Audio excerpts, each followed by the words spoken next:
ahead and get started. We'll just start with a few little introductions. We'll talk a little bit about what this session is going to look like, and then what it will look like in the next few weeks as we kind of move on through our Lent study. Just to let you know, we've got a few other folks coming in as well. Let's see if I can get this to do what I need it to do.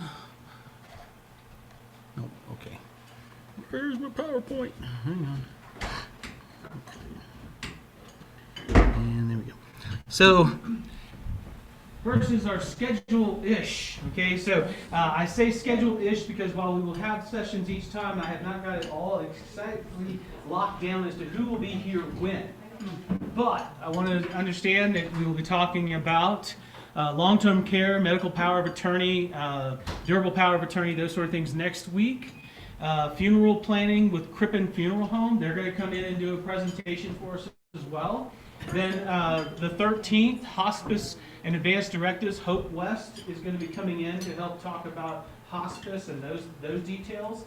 And then basically the last session is going to be kind of a catch-all for us to kind of put it all together and to go from there. So the reason I wanted to do this is because I have had so many times where people have come to me after a loved one has passed, and we try to sit down and start planning the funeral, and they have no idea what they want, what the person may have wanted. Sometimes it's as little as, do you know any of their favorite scriptures? Do you have a Bible at home? Maybe they marked up. Any of those things. And it's amazing that there's so many details that we really do in planning our funerals, especially in the Episcopal Church and following the liturgy. And unfortunately, people come to me and they have had zero planning for it. And then there's the other things, of course, just as simple as, does anyone know exactly what is needed to fill in a death certificate? So I've gone to Colorado and I've said, okay, what is the requirements for filling in a death certificate? And things like that, you might think, well, we'll figure that out. Well, when my brother died at 49 years old, I had no idea what his Social Security number was. My mother had died before then, so I couldn't ask her what his Social Security number was. It took a lot of work trying to gather that information together, and those are the kind of things that just make it a lot easier on you if you have them all together. Beyond that, there's all kinds of things.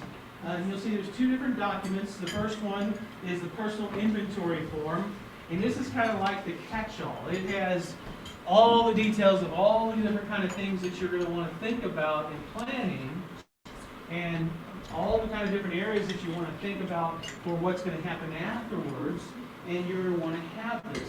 And this is the details that we think that you all would want to gather, collect, make sure you have the information available, and then store it somewhere so you know where to find it. The other side is the planning for the Graceful exit really goes more into detail on actual funeral planning, especially here in the Episcopal Church, as far as what scriptures do you want to possibly use, what information you're going to want to have, what type of details you want to get into, and there's a lot of things that go into planning these that it just makes it easier on everybody if you've got this pre-planned. And so this is an area that is really important that we want you to think about. And we're going to kind of walk through that a little bit in more detail just as we kind of walk through that so I can help step through some of those things. One of the big examples I love to give to people is I say, okay, when you go to that funeral home and they're starting to show you caskets and urns and all these other things, one thing to remember in the Episcopal Church is that the moment that that casket gets to our door, we're going to cover it with a pall. Meaning it's not going to look all kinds of fancy and pretty and everything else. So if you buy the most expensive casket, which can go $20,000 to $25,000, it's just going to be covered, and then you're going to take it outside and you're going to put it in the ground. So there's no reason to go and spend a ton of money on a very expensive casket. In urns, for example, many people will buy an urn that they think, well, this is going to look pretty, I want it to be fancy and everything else, and then they try to put it in a columbarium, and it won't fit. And so it's important that you kind of know these things beforehand so that you don't go out and spend a whole bunch of money on it. Now, if you want to buy a beautiful urn to put on your shelf in your cabinet, fine, do that. That's no problem with that. But if your plan is to just distribute the ashes, if your plan is to put it in a columbarium somewhere, we had our columbarium that we had at my last church was very specific in size. We had the basic urns for them, and nothing else would fit in that space. It was a round cylinder, it was specifically sized to that columbarium. And so people would come in, they bring in a big, beautiful urn, and I'd go, okay, dump it out, and we put it into our urn and put it in there. I've had to distribute some ashes into our prayer garden before so that they would fit the rest of the ashes into the urn as well. So there's all kinds of things that come up when you're thinking about these things, and having a plan is the best thing to do. When it comes to the Episcopal funeral, what we really want to do is we document all of the settings, all the things that we want to have, and then we would like to have a copy here at the church. Not the only copy, but we want to have a copy. We'll put it in our fire safe fire cabinet, and that way when someone does pass, we have the information already available to us, and we don't have to second guess or try to figure it out again. Okay? So, let's see. All right. I'll get back to this as we start really talking about the funeral planning piece. But I just wanted everyone to kind of take a look through the first document, the personal inventory. We are going to talk about some of these things throughout, and on the different evenings and stuff, we're going to talk about some of these different things. But these are all areas that you really need to start thinking about. And our hope is over the next 5 weeks that you'll start having this information available. You'll start gathering this information and make sure that you have it documented somewhere so that when something happens, you've already got it, and the people that you love and know where to find it. That's the other big key. You don't just put it in a drawer somewhere and no one knows where it is, and we're back at square one, right? So this, the personal inventory form is really to help you kind of start thinking about all the different things that come from end of life and the things that we need to think about. And we're trying to introduce you to a bunch of different ideas on insurance, life insurance, wills, advance directives. Do you have a safety deposit box? All these things that really need to be known, well documented. I have another form that really goes in further that really talks about, think about all of your electronic systems. Think about all of your access to your accounts. Think about bank accounts and all these other things. How are they set up so that when you go, someone else can get into that? Do you have a durable power of attorney that can go ahead and take care of that? Or is there some other area that you need to make sure you have? How many people know what's the recommended number of death certificates to have request when you're actually doing it? Over 50. 50? No, but I just did for my mother. That's a strong number. The minimum recommended is 20. Think about every single system that you have access to, even something as simple as canceling your cell phone provider. They will require something that says that person passed away, especially if they have a contract. Not as many people have contracts anymore, but they used to be very serious about them. And the only way to get out of them was literally to send them a copy of the death certificate. And it's ridiculous that that was required, but that's one of the things that you really need to think about. So, and getting a death certificate, when you request a death certificate, when you're talking with the funeral home or anything like that, it is cheaper and easier to get multiple copies then than it is to go to the state afterwards and ask them again. On average, they charge about $2 per copy when you're doing it at the original request, and then usually about $10 to $12 a copy afterwards. You have to file through the county to request those things. So, luckily, I was able to. One of my forms I have, and it'll be in the bigger booklet, I was actually able to talk to the county coroner and say, okay, what is the exactly required information to know for asking for, when they say, okay, we got to fill in a death certificate, what all has to be put on here? What information do they need to know? And he enlightened me on one thing I didn't think about. It wasn't on my original form. He said, well, just remember that in Colorado, we want to make sure that any aliases, any maiden names, anything like that for the deceased is known and documented on the request form as well. So it's like you have to have the name and the maiden name of your mother on the death certificate request as well. So there's a lot of details in there that you may not be thinking about that need to be thought about and have so that you're able to do all that. Okay.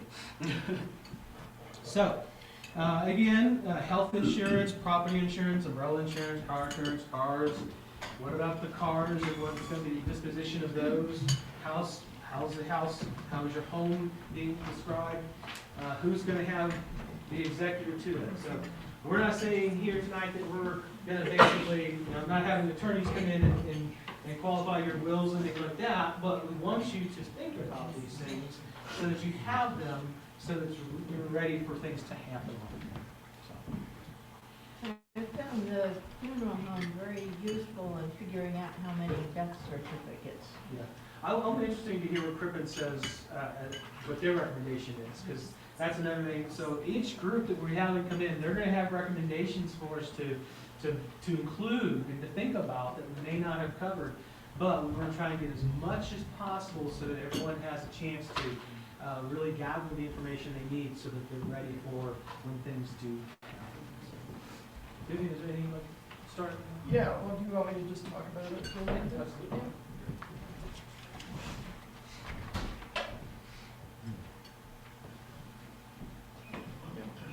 But I think I'm gonna just sit. So I like the name of these sessions, Graceful Exit. And I think that's just a nice way to think about it. So when I start thinking about death, I think I'm not gonna be here for my funeral service, and I'm not gonna hear my favorite 20 hymns at that service. But thinking about death in advance is a chance to give a great gift to our family members and our friends. And most of us are so busy, it's hard to take the time to pull together some of the information that we should really be pulling together. But if we don't, we're causing real hardship for the family and the friends. And I think probably I'll bet some of you have helped wind up the affairs of a parent or a partner or a family member or a friend. And sometimes it's gone really easy because of the way they have organized things. My dad, several years before he died, I would go to Tennessee to visit, and he'd walk me around their bedroom, and he would show me where the key to the safety deposit box was, and he'd show me where the documents were. My mom had Alzheimer's, and he wanted to make sure, well before he was really sick, that somebody knew where stuff was. And his files were well organized, and it just wasn't that hard after either one of them died to take care of things. And I had the opposite experience with my Aunt Margie, who hadn't changed her will in 30 years, and her two executors were her mom and her sister, who had predeceased her. So she died, we couldn't find a will anywhere, we couldn't locate, it was the same as if she had never had a will.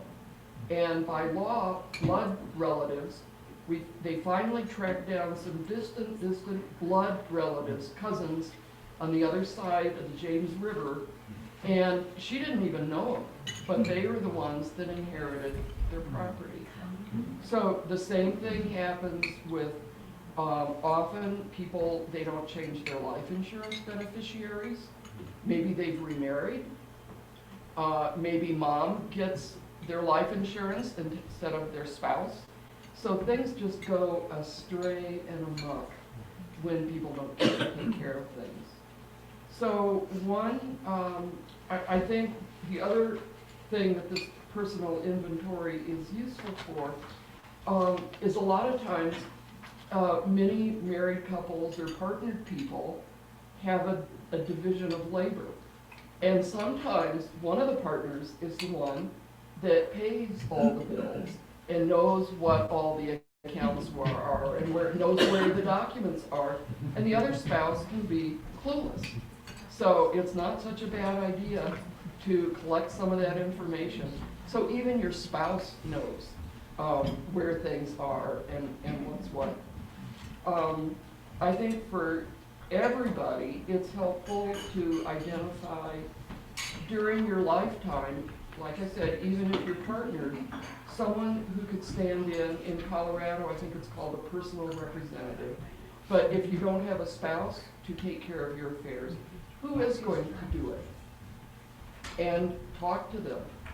And the personal inventory can be given to them during your lifetime, and you can update it from time to time. And if there's certain things that you don't want to have circulating too widely, like your social security number, keep that confidential, keep that off the list, but make sure they know where to find it.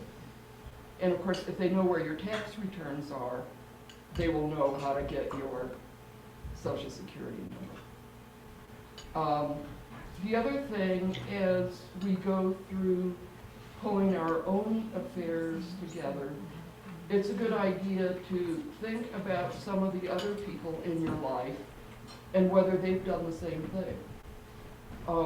Some of you have adult children, or you have adult relatives that you care about, or friends. And it doesn't hurt to just ask them. Have you taken, who's going to be the guardian of your children if something happens to you? Because often young parents are busy and they put it off, and we're both healthy, and they don't do it. And so a kindness that we can give to other people in our lives is to just come out and ask them. If you're in their will, or yeah. And how much is it? Good point. Well, that's why I never said anything to Margie. I saw her once a year. I just didn't want to pry. It wouldn't have been that hard for me to talk to her, and I didn't. So, strongly recommend that you just keep an eye on the people that we care about and help make it easier for them. So the document really goes through quite a lot of detail about things. There's some things that aren't going to apply to you, but some of them are. And you're going to think about other things as you go through this process, or if you add to what you've already done. And they're just stupid things. My kids now use the locks to their doors have numbers on them. The bike shed has a number on it. This padlock has a number on it. Do I know how to get into them? Or do I know do I have a phone number for their babysitters? Or a cleaning lady? Or the school? And so this can be expanded if we spend a little bit of time on it. It's the gift that we give to other folks, to the people we care about, and then it's a gift we can give to ourselves if we make sure that the people we love have done the same thing. One of my sons, I finally leaned on him. I said, if you don't take care of this, it's a huge mess for me. I don't want to do this. I'll be so mad if you leave me stuck with this. And I think for that son, I sent him a California model will and said, fill in the spaces. I don't care if it's fancy. You've got to get it done. But again, let's be a little bit pushy, because it goes a long way when folks haven't taken care of things. So, and it does need to be updated from time to time. Things change, and some of these things, like the credit cards, I sit down with an American Express bill and see what are the automatic debits on this thing. And, you know, you end up with a list, and your whoever is gonna take care of your affairs has to know what to cancel and what they're gonna have to keep paying for a while until it can be closed down. If you own a home, it's gonna take a while to, if you're the last surviving, if you're the surviving spouse, someone's gonna have to maintain it, until it gets sold. And, depending on your circumstances, there's certain things that you can do to, make some things easier.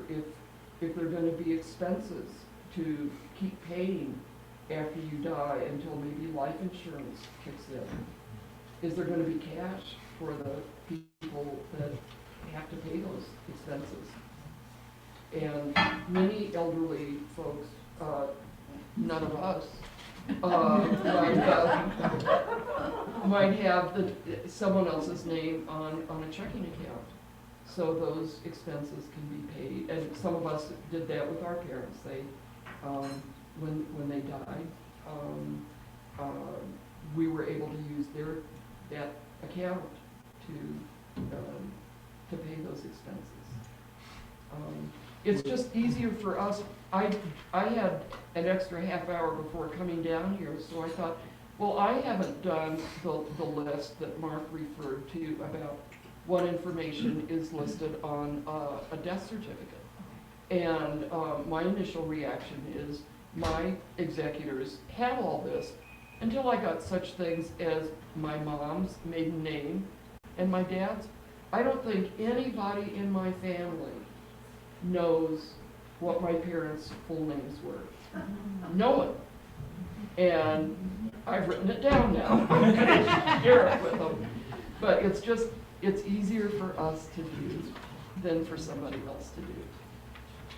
So I wondered if any of you had any just suggestions from your own experiences, what we could do to make things easier. One thing that I ran into with my parents, my dad died about a little over a year ago. He had a lot of bills in his name, and Brian and I realized we've done that too, where one's in my name, one's in his name or whatever. And it got very difficult because then there was passwords related, but to get both people on the names, one of them we still have not been able to get it to my mom. I mean, it's been a nightmare. You know, luckily there's nothing to do with it, it's dormant, you know, whatever. And the second thing, I was talking to somebody else about this, they did not know that and maybe you covered this, I was in the kitchen, burial plots, they bought burial plots not knowing that the parents had already bought burial plots. They didn't know, and they got it, and somebody in the funeral goes, why are we not over up on the hill? That's where they have their spot. And they're like, they'd already bought, had it dug, they didn't even know that they did. So if you have burial plots, let people know you purchased them and where they are, you know. I think another important thing is, like, my dad absolutely refused to give a will. He was not going to tempt fate, and he absolutely refused to give a will.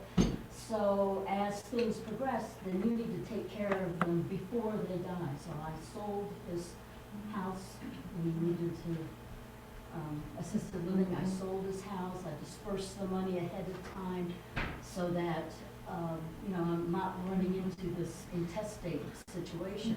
But if you know ahead of time that you have an intestate situation, then you can really take care of everything ahead of time if they're in there. That's a good idea. And that's another thing about. Guy without a will. Oh, Yeah, and the state, it varies by state who inherits. And it's not always, like I said, in the case of Margie, she had a niece she'd been very close to over the years that had high medical expenses, and she should have gotten the property. And instead it goes to some cousin that took us 6 months to track down. So if there is a home owned by, that doesn't pass to a spouse or something, it will have to go through a probate court.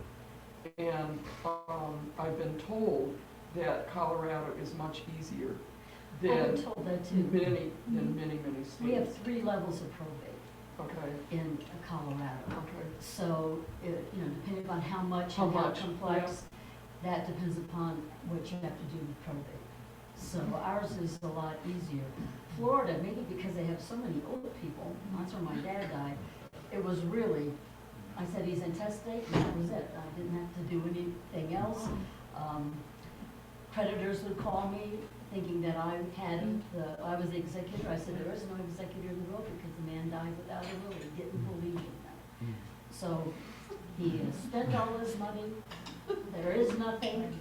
I suggest you write it off. And they did. Yeah, I got too fast. Yeah. One thing to also remember is like if you want something specific with your final disposition of your ashes, make sure you plan for that. My mother wanted her ashes distributed in Cozumel, Mexico, in the waters of Cozumel. She went scuba diving there and loved it and everything else. Didn't leave anything for us to do that trip, and so my mother still sits partially in my closet, where I spread some of her ashes in different places and everything else, but we haven't been able to make it to Cozumel to be able to do a final disposition of her ashes. That's another thing. I've heard many people here say, I want my ashes dumped on a mountain so-and-so, and I'm like, there are rules in Colorado about where ashes can be distributed. So you have to look into it. If it's a national park, you have to get permission from the national park. If it's a state park, you have to get permission. You can't be within 200 yards of water. You have to get permission if it's private property. If it's public property, you have to be so far away from everything and everyone else to distribute those ashes. And they don't want to see you do this number and then have the ashes blow all over the place. So there is a lot of things to kind of know about and to hear about and experience with this. There are a So lot of open places here. There are. We took George's up to Ridge to have it. Yeah. And we took them up in a film canister. Right. yeah. Or one No. film canister per party. From someone that's distributed a lot of ashes, make sure you're on the other side of the wind. They really don't want you like putting a pile of ashes just on the ground. They want them spread out and put away. There's nothing inherently wrong with ashes. They're not toxic, or there's nothing like that. Once that's done, it's done. And I mean, in Texas, you could go pretty much anywhere and anything about water. Here, because the water is so critical, they don't want you dumping ashes into water. Okay, it's just something to kind of keep in mind. That has to actually get permission if you're going to try and do that, and then there's a ton of rules around it. When my great-grandmother passed, before she passed, she was in a coma, and my 2 grandmothers basically fought over what was going to happen to her, and they had to go to court, and then they had to get permission. And then what it finally ended up happening is my grandmother had power of attorney over her finances and everything else to that, and my other grandmother ended up having power of attorney over her health and her medicals because she was a registered nurse. And so registered nurse kept her on life support and wouldn't let her turn it off and do all these other things when all the doctors were saying, she's done, there's nothing left, you're just keeping the machine, you're just keeping her alive. And the whole family was fighting it, but we had no recourse. There was no will, there was no living trust, there was no any of those advanced directives or anything else that said what was supposed to happen for her when she got into that situation. So this is part of why we really cover so much of this stuff. So. Yeah. So I think that's pretty much it. I would just I would encourage you to just think about it as you go through, and you'll, like I said, everybody is going to come up with things that apply to you, and things where your own circumstances, where documents are, that kind of thing. But it's just a very useful. process. Passwords. Yeah, my daughter, Yeah. my daughter named her brother as her electronic executor. Ah, So that he will have the passwords, et cetera, et cetera. But there is, most of us, there are a lot of them, unless you have and if you have a password manager, Yeah. someone's gotta know how to get into that. Right, yeah. So Yeah. it's a new world with Well- all the, Yeah. yeah, Well, so many of our systems are going to two-factor authentication where they send you something else to Right. authenticate who you are. Well, think about that. Who's going to be able to then log in under that situation? It goes to my phone. You may not even have my PIN to get into my phone, to much less load the authenticator that then gets you to be able to see the things you do. Vivian, you mentioned recommending a relative get a fill-in-the-blank will in California. Is there something like that for Coloradoans too, where you can Yes. get, yeah, and you can just do it yourself? You don't have to- yeah. My daughter headed off to China, and all of a sudden we thought, our will is really old. We can't leave all this money to my dad, he's Yeah. mentally, Yeah, and Mark and I have a couple of forms ourselves, Okay. that we've gotten. Because I would love to know where, Yeah. where the credible Yeah. website place is Yeah. for that. Definitely. also, You can buy a They may- program called Willmaker, about 80 or $100, and it has state specific, you just tell them you're in Colorado, you download everything you need, it's not only a will, it's Other trusts stuff. and everything. And we'll share some links to some of those library other once, things as well. which had a disc I could put in the computer and. Just- It did.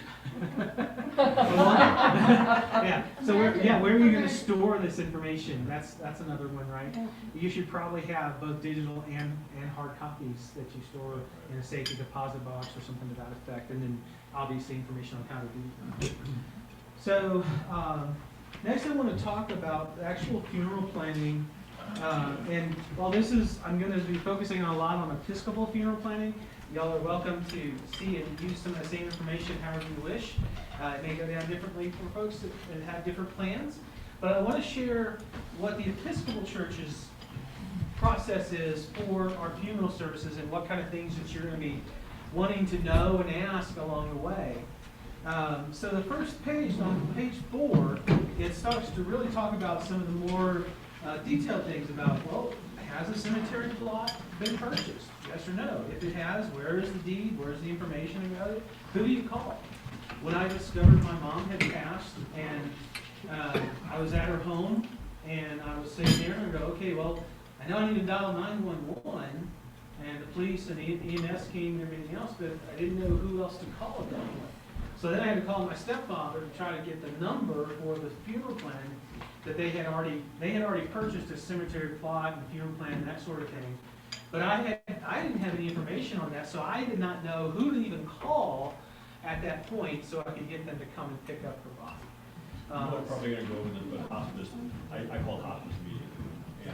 If they're involved in But hospice. the Yeah, and- people that we dealt with when they died were in hospice, and hospice comes. Yes.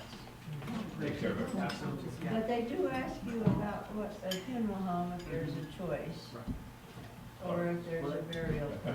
And that's who they're gonna have to call the funeral home to come and take the body to whatever process is gonna happen from there. So, hospice can definitely help you out with that, but at the end, that plan has had to be put in place already.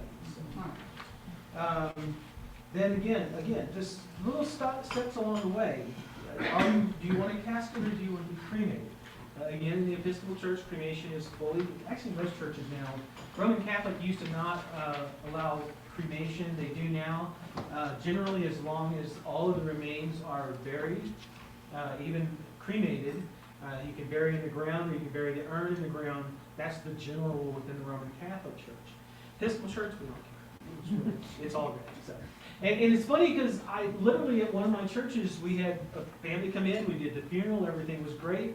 And then they say, hey, we need something or other, and they disappear. And I was like, what in the world? I couldn't figure out where they went. Well, I walked back behind the church, and lo and behold, they were spreading the ashes behind the back of the church. They were hiding the fact that they were spreading the ashes behind the back of the church, and I was like, guys, this is fine. It's okay. We don't have a problem with that. If you want the ashes here, that's fine. My first church I was at, we had a prayer garden where people would bury ashes, and that was straight up ashes went into the ground. We dug a small hole, the ashes went in, it got covered up. That was it. There were no markers, there were no anything else. They were part of the prayer garden with all the other saints that had been buried in before. Other places, columbariums, like we have a columbarium outside here. That's an option for you as well. And so there's all kinds of different ways to do it, depending upon what you want. The important thing is making sure people know what you want. Okay? And this will talk about all kinds of things. Do you want flowers? Right now, I'm talking with a family, and they said, you know what? We don't want flowers. In lieu of flowers, make a donation to X, that sort of thing. Those are all good things to do as well. Even here on the bottom of page 5, it said, if you have ashes, where do you want your ashes to be taken care of? You want to spread? You want them kept? Where are they going to be?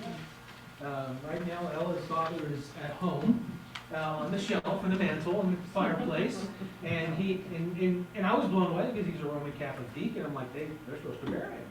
Well, the priest said, you hold on to him until you're ready.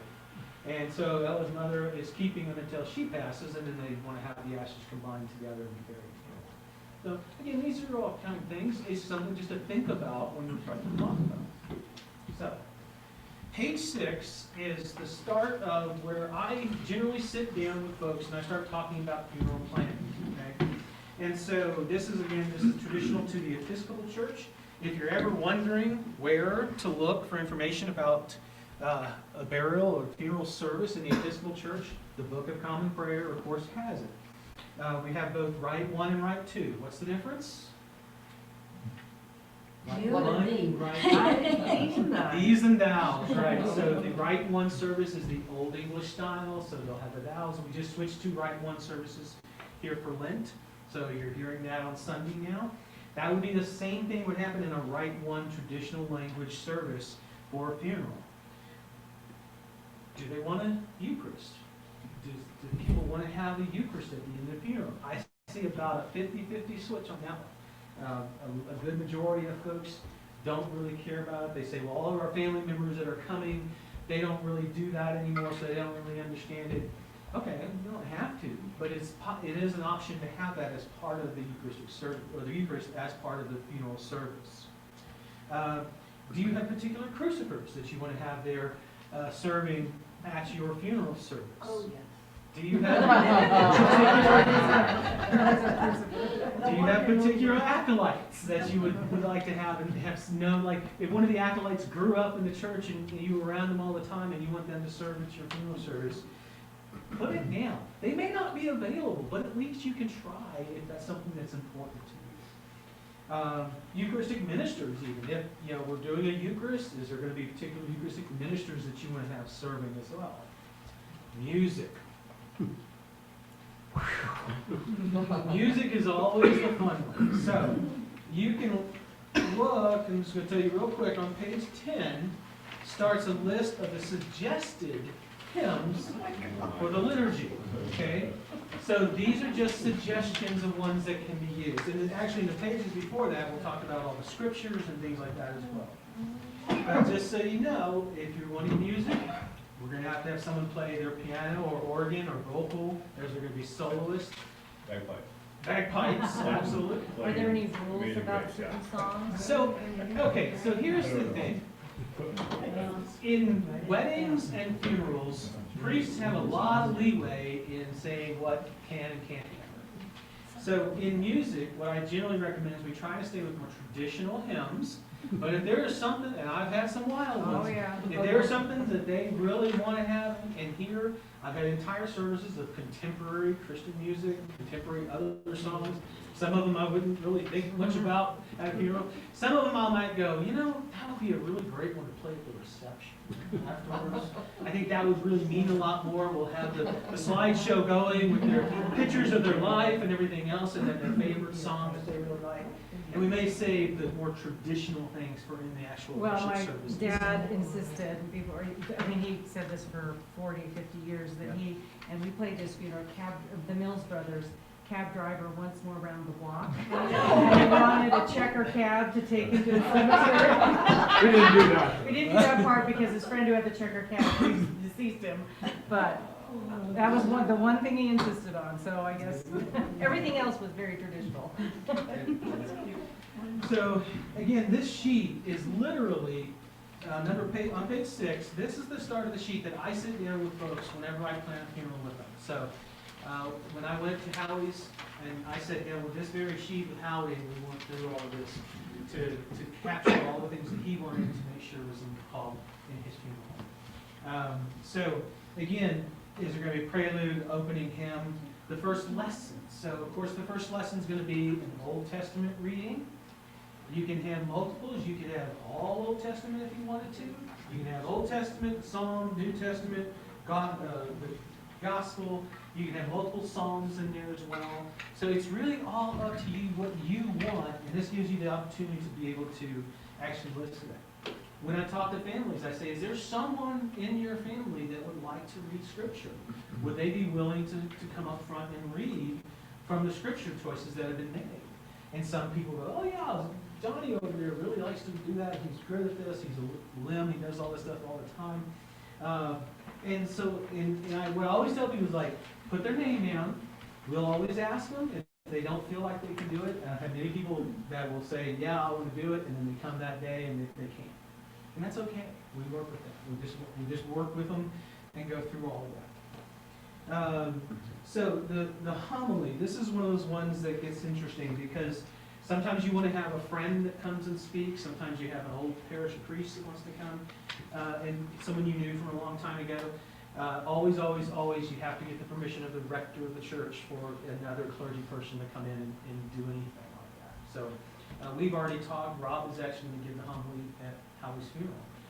They knew each other really well, and that's just a really great way to kind of make that connection with folks. When people say, I want my buddy from back in the day to come and talk about our lives together, I go, okay, I'll let 1 or 2 people come and talk.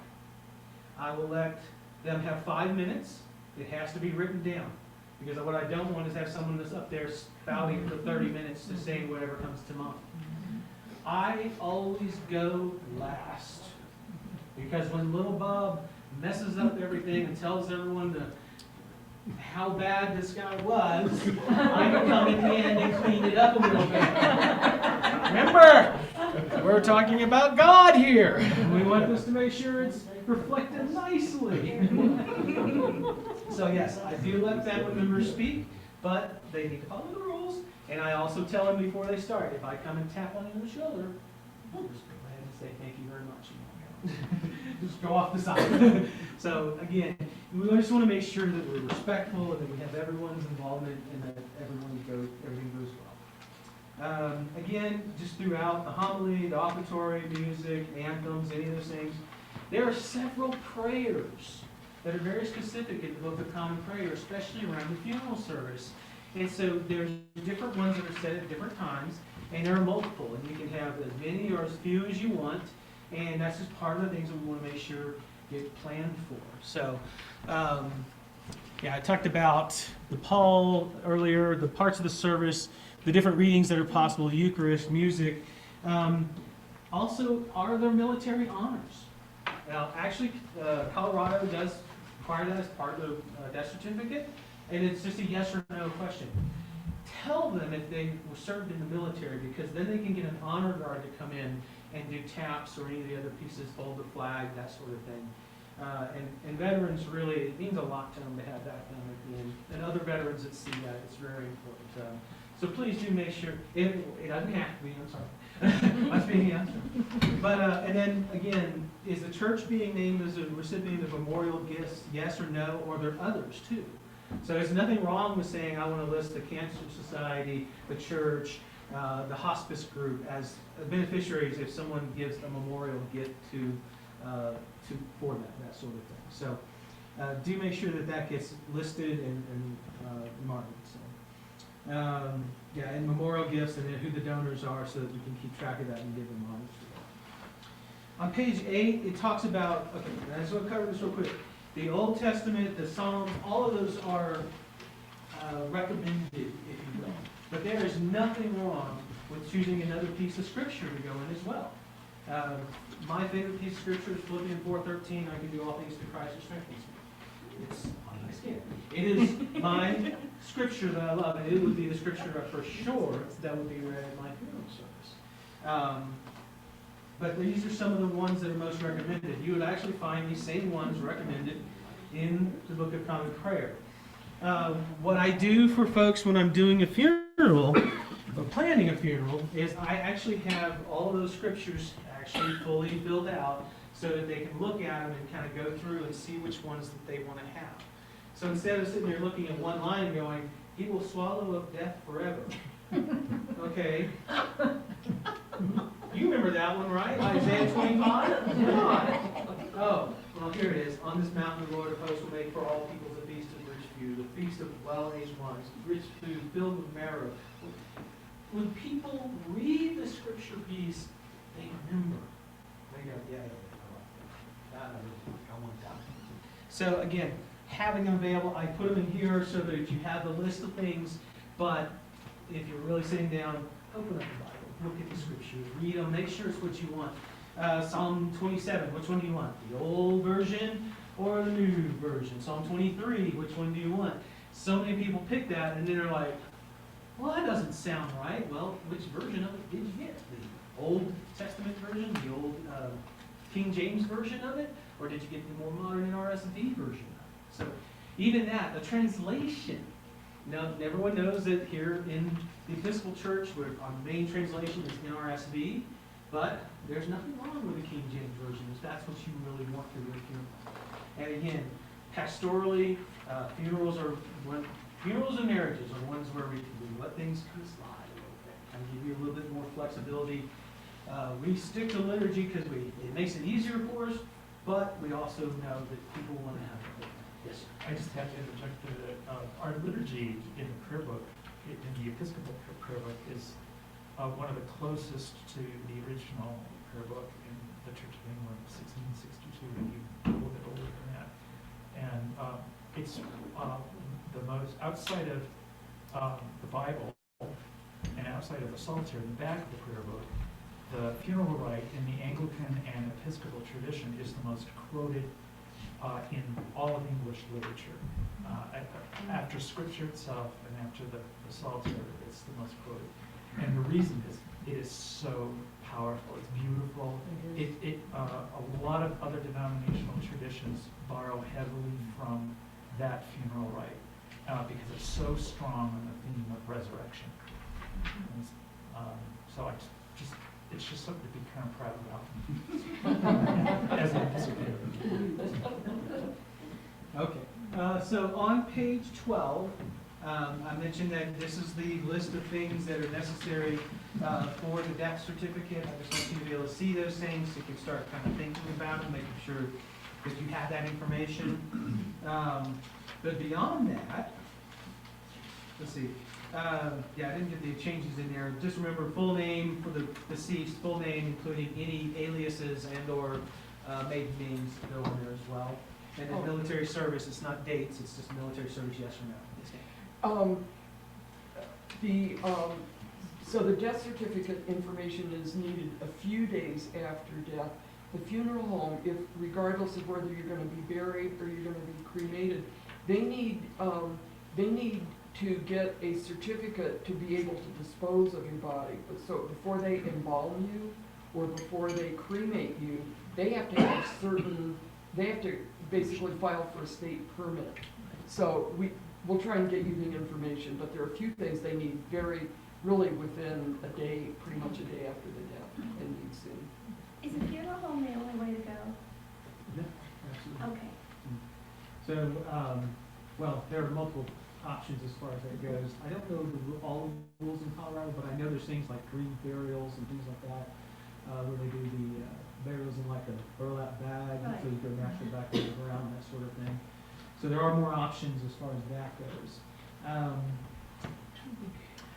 don't know if they allow like self-preparation for the body. I think that has to be done through official channels, but I'll see if I can get the info on that. Yeah, they have like five ways that your remains can be disposed of, and one of them is refrigeration. But most of them, to be either cremated or if you're going to be buried and embalmed, It's pretty much I looked to see what was available here. Crippen in Montrose will do cremations, or they will do embalming for a ground burial. If you get closer to the Front Range, they have a method, it's called green cremation. It's a different methodology, but I don't think there's any place close that can do that.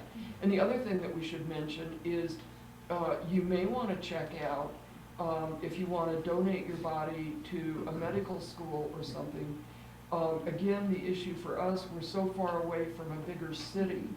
So a university in Grand Junction will take your body for certain purposes, but you've got to be within like 45 miles or something of Grand Junction. So you might look into it if you want to think about some of these alternatives. But again, the problem for us down here in the wilderness is we don't have as many choices as people in some bigger cities. Yeah, I know we had one of my last church, we had one member that he donated his body to the medical school, and about 6 months later, they had cremated his body and brought the ashes back, and then we were able to bury them afterwards. So there are some other options out there. Water sublimation, I think the right term for that one is another one that they do now, that with water, basically the body's put in water and certain chemicals, and it breaks down the body from there. So for those that don't really want to have cremation done, that's another option that's out there as well. So Or you can show up in Netherland, Colorado. Dead frozen guys days. oh, that's right. So on the last couple of pages, what you're going to see is information about the obituary. Okay? You know, it's really, it gives you a chance to kind of write some of your own information, kind of get some of the details. I basically kind of do an interview with folks when I'm doing a funeral plan.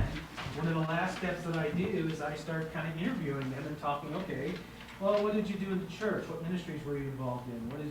What were some of the things you didn't like?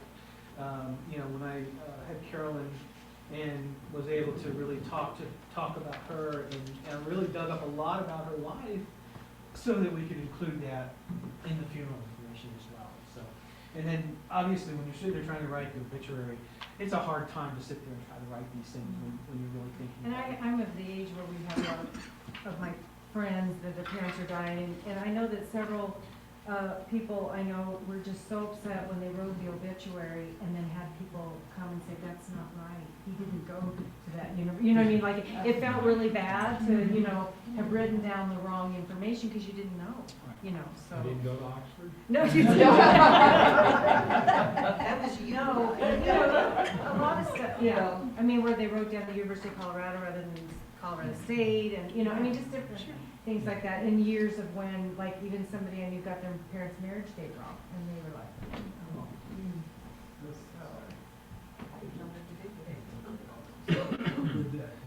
Okay, so I'm passing this around so that just your name and your email address, and so I can send these documents to you if you want extra copies, if you want to share them with somebody. I just want to be able to share it with folks as they want.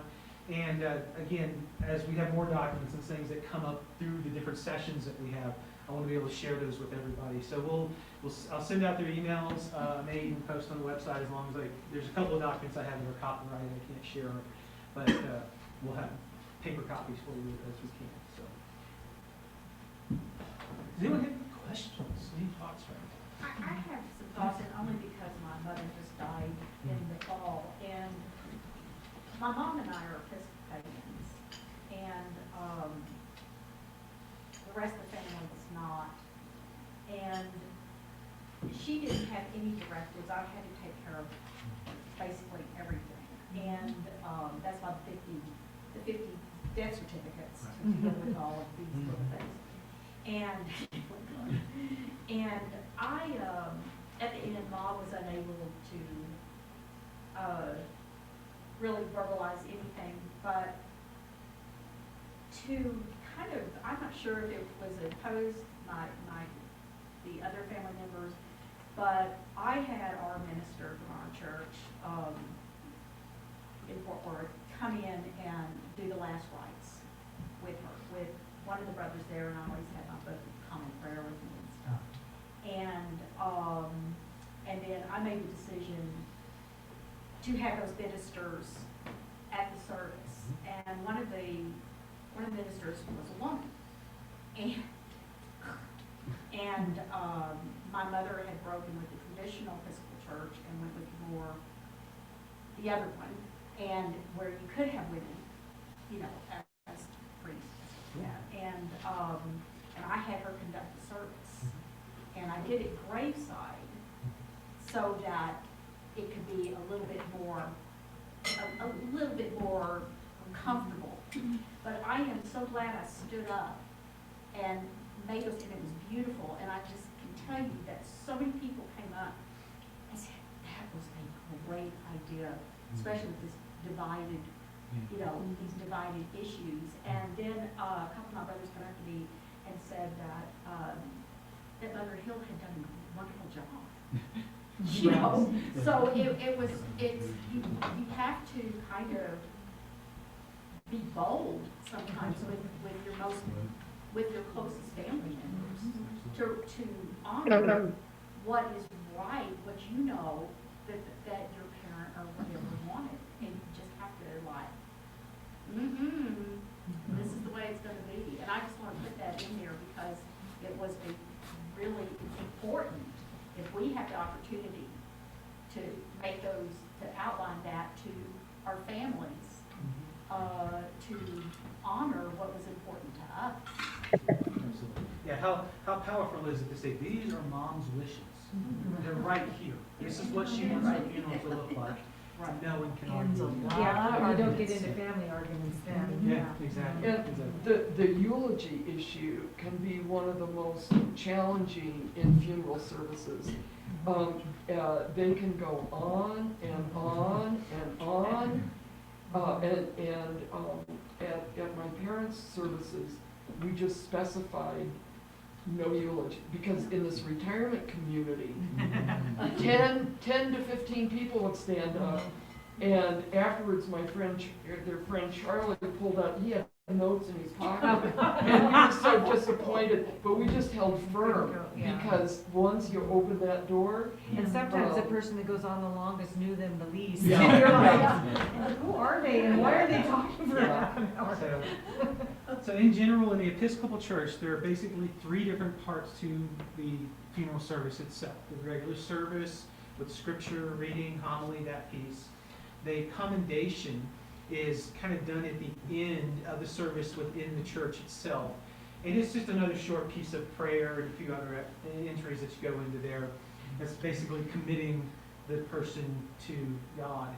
And then the last bit is the actual committal, where we're actually doing the burial, if that's what it's going to be. So if we get down to some point, we say, well, we're doing both in the church and at the graveside.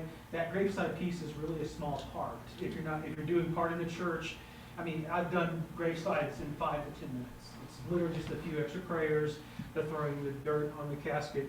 Don't do that inside the columbarian spaces because they get upset about that. But I'll tell you, I've had someone just literally gasp when I threw sand on top of the casket one day, and I'm like, it's about to be put in the ground. It's going in the ground. It's going to get more dirt on it, I promise. Even in South Texas, where we put them in crypts and everything else.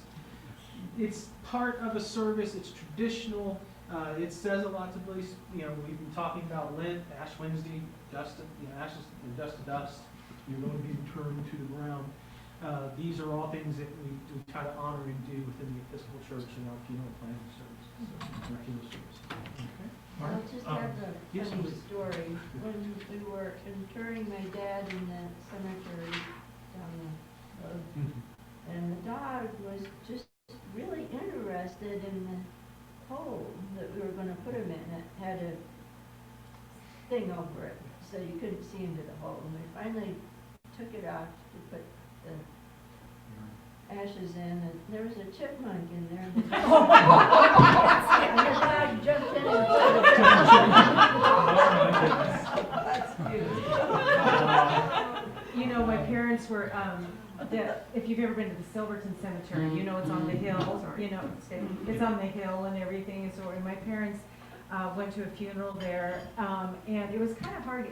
for them to get up the hill, my dad had braces on his legs and everything, so it's really hard. But anyway, they got up, and all of a sudden, the casket started sliding. And it was like we're just right where my dad was. And he just braced his braces and braced him and just held him there until they got it. It was like, it could have gone flying if you've ever been to that cemetery.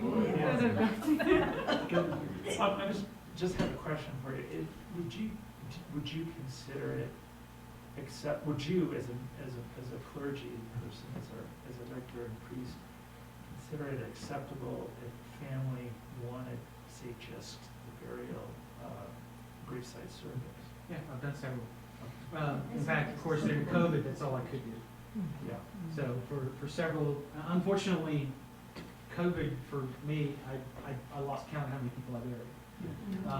And it was just, it was constant. And like in the very, at first, that was all we could do was graveside. We could only have 10 people around the grave. And we had a line of cars all the way around the cemetery because of the folks that came, but couldn't actually come up to at that time. So, yeah, and I've done full on services graveside as well. So it's not like I'm just going to do committal or anything like that. I'll do the full service depending on what they want to have. So. Then you get into weather issues. Weirdest one I've had so far is we were doing a casket burial, and they put the casket there while it was raining, and as they started to get ready, we looked down in there and there was 2 foot of water in the grave. And so, I kid you not, the family jumped down into the grave, got buckets and started pouring water out of the grave site so that they could put the casket in. So, yeah, it's interesting what kind of things like that. What part of Kentucky was that in? Yeah, so, yeah, we have all kinds of things happen. It's kind of the same thing I talk about when I have weddings with folks. I say, look, no matter what happens, at the end of the day, you're going to be married. Right. Whatever happens, at the end of the day, you're going to be buried. So don't worry about it. We'll get through it, and we'll just kind of process through from there. That is all we have for tonight. I do want to honor your time, and so I thank you all for being here. We do Thank you, need Amy, somebody for to the soup. volunteer for soup next week. Yeah, so is there anyone that's willing to come and do Soup. soup and bread for next week? We have a sign up around the corner, please. And we will cover more. What did I say? Yes, okay. Wrapping up, okay. Okay. And I lost my controllers. There we go. Yeah. So again, we're going to try and cover more stuff next week, and we're still kind of planning it out like now. We know for sure Hope West is definite on the 13th. They are. Okay. I'm still waiting on word from Crippen right now, but they have said they've committed to coming. We just haven't nailed down a date yet, so those may switch a little. Like if they want to come next week, I'll put them there for next week, and we'll move things around a little bit. Is there anything that anyone has maybe not heard or has something they want to talk about? Yes. I have a question. I don't need to answer right now, but I'm looking at blanks to fill out for a will. I keep getting stopped right at the beginning with not being able to choose an executor. So I'd like help with figuring out how to do that. It's very good. Maybe we can put some thought to that. Okay. Thank you all very much. Bring your bowls out long Get your balls up to the window and tell me which one. Brian wants to do it. Time to go see the dog.